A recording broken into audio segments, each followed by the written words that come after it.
अस्सलाम वालेकुम। बायोलॉजी का चैप्टर नंबर 3 स्टार्ट किया हुआ है। लेक्चर नंबर 15 है एपिडर्मस सेल्स और न्यूरॉन। एपिडर्मस सेल्स जो हैं वो क्या होते हैं और न्यूरॉन जो होता है ये क्या फंक्शन परफॉर्म करते हैं, आज के लेक्चर में हम इसको डिस्कस करेंगे। चलें शुरू करते हैं। याद रखिएगा जो एपिडर्मस सेल्स जो होते हैं प्लांट में पाए जाते हैं। यहाँ पे अगर मैं एक प्लांट की डायग्राम आपको ड्रा करके दिखाऊं, ये एक प्लांट है। इसकी जो अपर सरफेस है, ये जो लीफ है, यहाँ पे जो लीफ है इसकी जो अपर सरफेस है, यहाँ पे जो सेल्स हैं इसको हम नाम देते हैं एपिडर्मल सेल्स। ये एपिडर्मल सेल्स होते हैं। यहाँ पे ये जो सेल हैं ये क्या होते हैं, ये फ्लैट होते हैं।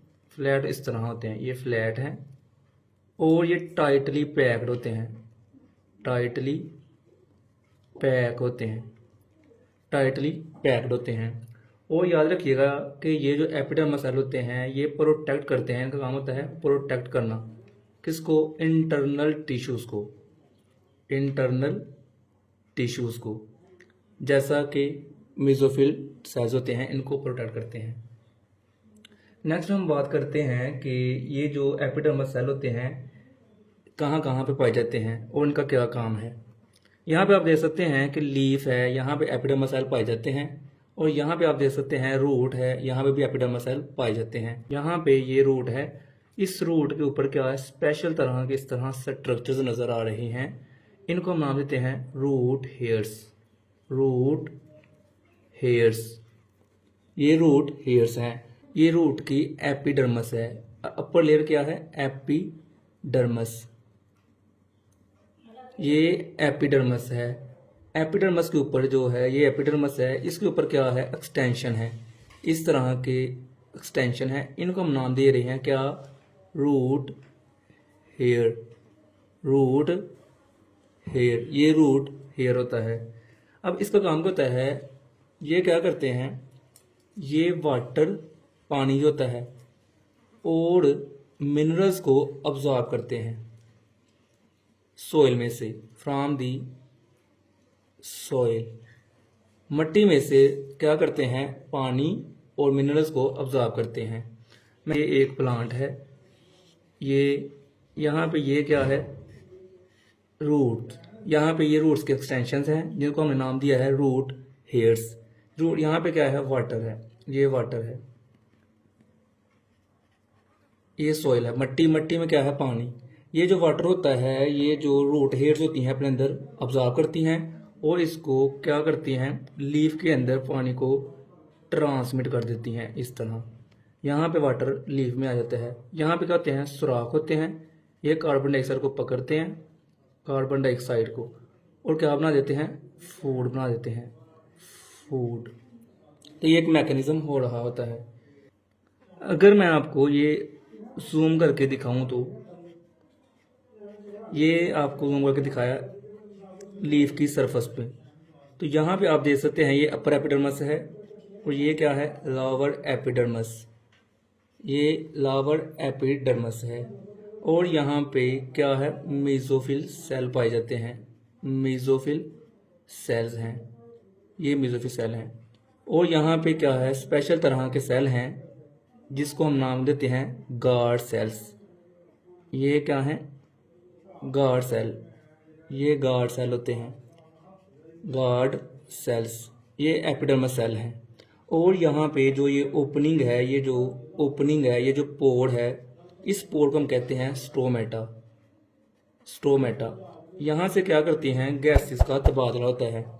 यहाँ से ऑक्सीजन जो होती है वो बाहर जाती है और कार्बन डाइऑक्साइड जो होती है वो अंदर आती है। तो यहाँ पे जो स्ट्रोमेटा है, स्ट्रोमेटा क्या है? ये एक रास्ता है। इस रास्ते से गैसों का तबादला होता है। ऑक्सीजन बाहर की तरफ और कार्बन डाइऑक्साइड अंदर की तरफ आती है।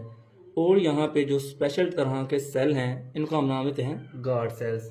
गार्ड सेल्स जो होते हैं ये एपिडर्मल सेल होते हैं जो लोअर एपिडर्मस में पाए जाते हैं। याद रखिएगा ये जो गार्ड सेल हैं हमेशा लोअर एपिडर्मस में पाए जाते हैं। लोअर एपिडर्मस में पाए जाते हैं। अपर एपिडर्मस में नहीं पाए जाते हैं। अपर एपिडर्मिस में याद रखिएगा,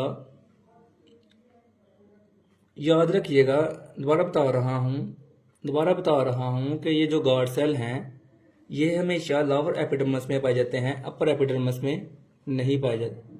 दोबारा बता रहा हूँ कि लोअर एपिडर्मिस के अंदर गार्ड सेल्स हैं जो कि स्ट्रोमेटा की ओपनिंग को और क्लोजिंग को कंट्रोल करते हैं। ये स्ट्रोमेटा की ओपनिंग है, इसको ये क्या करते हैं, ओपनिंग को और क्लोजिंग को कंट्रोल करते हैं या रेगुलेट करते हैं। इसके बाद आता है नेक्स्ट छोटा सा टॉपिक है न्यूरॉन। यहाँ पे आप देख सकते हैं कि ये एक न्यूरॉन का स्ट्रक्चर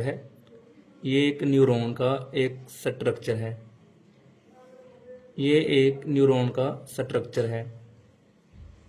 याद रखिएगा यहाँ पे ये जो स्ट्रक्चर है इसको हम कहते हैं सेल बॉडी। ये सेल बॉडी है और ये यहाँ पे जो एक्सटेंशन है इसे हम कहते हैं डेंड्राइट्स। और दूसरी एक्सटेंशन जो होती है वो है एक्सोन।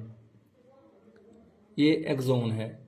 तो यहाँ पे दो एक्सटेंशन हैं, एक सेल बॉडी के ऊपर जिसे हम डेंड्राइट्स का नाम दे रहे हैं और एक यहाँ पे सेल बॉडी के नीचे जिसे हम एक्सोन का नाम दे रहे हैं। और यहाँ पे अंदर सेल बॉडी में न्यूक्लियस मौजूद है। इसके अलावा यहाँ पे राइबोसोम भी होते हैं। याद रखिएगा जो डेंड्राइट्स होते हैं ये क्या करते हैं, नर्व इम्पल्स जो होता है, जो नर्व इम्पल्स जिसे हम मैसेज कह रहे होते हैं, नर्व इम्पल्स, ये क्या करता है, रिसीव करता है और सेल बॉडी तक लेकर आता है। डेंड्राइट्स का काम क्या होता है कि नर्व इम्पल्स जो होती है वो सेल बॉडी के अंदर लेकर आ रहा होता है, जबकि ये जो एक्सोन होता है ये क्या करता है कि सेल बॉडी से जो नर्व इम्पल्स आती है उसको अपने अंदर यहाँ से ले रहा होता है। एक्सोन जो होता है नर्व इम्पल्स को सेल बॉडी से ले रहा होता है। ये एक न्यूरॉन का स्ट्रक्चर है और इसका काम क्या है, नर्व इम्पल्स को ट्रांसमिट करना।